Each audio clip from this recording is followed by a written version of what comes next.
வருங்கால அரசு அதிகாரிகள் அனைவருக்குமே மிகப்பெரிய வணக்கங்கள். நான் தான் உங்களுடைய எஸ்பி வேலன்.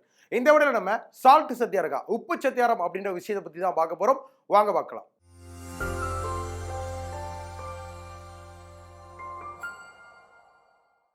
சால்ட் சத்தியாகிரகா இந்த உப்பு சத்தியாரம் அப்படின்ன உடனே நமக்கு மகாத்மா காந்தியார் அவர்கள் தான் ஞாபகம் வருவாங்க.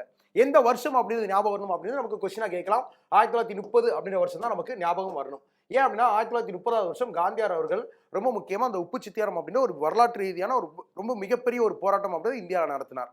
இந்த உப்பு சத்தியாரத்துக்கான காரணம் என்னன்னு சொல்லி பார்க்கும்போது ரொம்ப முக்கியமா 1930 காந்தியார் அவர்கள் சிவில் டிசோபீடியன்ஸ் மூவ்மெண்ட், அதாவது சட்ட மறுப்பு இயக்கம் அப்படின்ற ஒரு இயக்கத்தை வந்து தொடங்குவார். இந்த சட்ட மறுப்பு இயக்கம் அப்படின்றது இங்க இருக்கக்கூடிய நிறைய சட்டங்களை வந்து நம்ம வந்து எதிர்த்து பண்ணணும் அப்படின்றதான். ஏன்னா இங்க வந்து இருக்கக்கூடிய இந்திய மக்களுக்கு அது வந்து எதிராக இருக்குது. அப்படி இருக்கக்கூடிய சட்டங்களை ஒரு சட்டம் அப்படிதான் இங்க சால்ட் லா அப்படின்றது, அதாவது ஒரு உப்பு சட்டம் அப்படின்றது இருக்கு. இந்த உப்பு சட்டம் அப்படின்றது என்ன சொல்லுது? இந்தியாவில் உப்பு தயாரிக்கணும் அப்படின்னா ஆங்கிலேயர்களுக்கு வரி செலுத்திட்டு அதுக்கப்புறம் உப்பு தயாரிக்கணும் அப்படின்ற மாதிரி ஒரு சட்டம் அப்படின்றது இருக்குது. அப்படி இருக்கும்போது காந்தியார் அவர்கள் இந்த சட்டத்தை எதிர்த்து ஒரு போராட்டம் அப்படின்றத மேற்கொள்ளணும் அப்படின்றதுக்காக 1930 மார்ச் 12 நமக்கு சால்ட் சத்தியாகிரகா உப்பு சத்தியாரம் அப்படின்றத ஒரு விஷயத்த நடத்துறார்.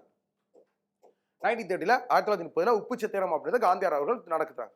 இந்த காந்தியார் அவர்கள் தொடங்கக்கூடிய உப்பு சத்தியாரம் அப்படின்றதுல எத்தனை பேர் கலந்துக்கிறாங்க அப்படின்னா கிட்டத்தட்ட 78 டெலிகேட்ஸ், அதாவது 78 உறுப்பினர்கள் காந்தியார் அவர்களோட இந்த உப்பு சத்தியாரம் அப்படின்றத மேற்கொண்டாங்க. எங்க இருந்து எங்க வரைக்கும் மேற்கொண்டாங்க அப்படின்னா மார்ச் 12 தன்னோட சபர்மதி ஆசிரமத்திலிருந்து காந்தியார் அவர்கள் இந்த பயணம் அப்படின்றது வந்து தொடங்கினாங்க. இந்த சபர்மதி ஆசிரமத்திலிருந்து எங்க வரைக்கும் இந்த பயணம் அப்படின்றது மேற்கொள்ளப்படுது அப்படின்னா சபர்மதி ஆசிரமத்திலிருந்து தண்டி அப்படின்ற பகுதிக்கு, குஜராத்தின் கடற்கரை ஓரமா இருக்கக்கூடிய தண்டி அப்படின்ற பகுதிக்கு வரைக்கும் இந்த பயணம் அப்படின்னு மேற்கொள்ளுது, இந்த யாத்திரை அப்படின்னு மேற்கொள்ளப்படுறதுனால இந்த உப்பு சத்தியாரத்துக்கு இன்னொரு பெயர் தண்டி யாத்திரை அப்படின்னு சொல்லுவாங்க.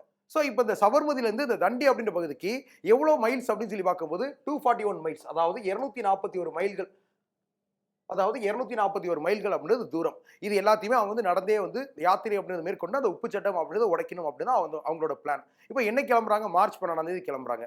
என்னைக்கு தண்டி போய் சேர்றாங்க அப்படின்னா ஏப்ரல் 5 ஏப்ரல் 5, 1930 நமக்கு தண்டி அப்படின்ற இடத்த போய் சேர்றாங்க காந்தியார் மற்றும் அவங்களோட ஆதரவாளர்கள் எல்லாம். இந்த தண்டி அப்படின்ற பகுதிக்கு போயிட்டு அன்னைக்கு ஏப்ரல் 5 போகும்போது ஈவினிங் ஆயிரும். ஸோ அதனால என்ன பண்ணுவாங்க அப்படின்னா நாளைக்கு, அதாவது ஏப்ரல் 6 காலையில், விடிய காலையில் நம்ம அந்த மேற்கொள்ளலாம் அப்படின்னு சொல்லிட்டு ஏப்ரல் 6, 1930 அந்த உப்பு அப்படின்றத வந்து அவங்க காய்ச்சுறாங்க. அதாவது ஆங்கிலேயர்களுக்கு வரி செலுத்திட்டு தான் நம்ம உப்பு காய்ச்சணும் அப்படின்ற மாதிரி ஒரு சட்டம் அப்படின்றது இருக்கு.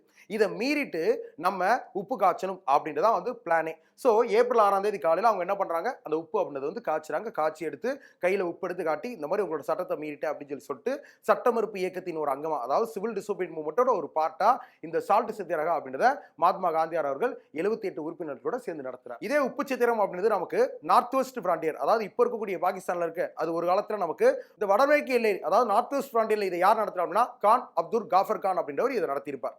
அதே மாதிரியே தமிழ்நாட்டில் இந்த உப்பு சித்திரம் அப்படின்னு யாரால் நடத்தப்பட்டுச்சு அப்படின்னா ராஜாஜி அவர்கள், அதாவது சி ராஜகோபாலாச்சாரி அவர்களால் வேதாரண்யம் உப்பு சித்திரம் அப்படின்னு நடத்தப்பட்டிருக்கும். இந்த மாதிரி உப்பு சித்திரம் அப்படின்றது நமக்கு எக்ஸாம் பாயிண்ட் ஆஃப் வியூல ரிப்பீட்டடா கொஸ்டின்ஸா கேட்டுட்டு இருக்காங்க.